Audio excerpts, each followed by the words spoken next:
বন্ধুরা, আশা করি তোমরা সবাই ভালো আছো। আমরা ভালো আছি। দেখো আজকে আমি কী রান্না করেছি। দেখো আজকে যেহেতু একাদশী, আমার বাড়ি একজনই খাবে।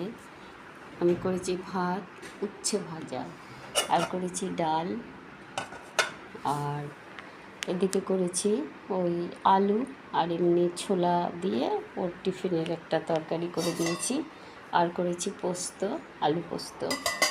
আর এই টিফিনের সাথে খাবে রুটি, হালকা তেল দিয়ে ভেজে দিয়েছি। আজকে এই অবধি মেনু, কেন আজকে একজনের খাবার, আজ এই অবধি মেনু। আবার কালকে অন্য মেনু নিয়ে আসবো তোমাদের সামনে।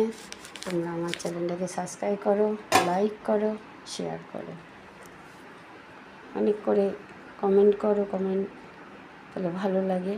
তা আজকে এখানে রাখছি, আবার আসবো কালকে অন্য রান্না নিয়ে।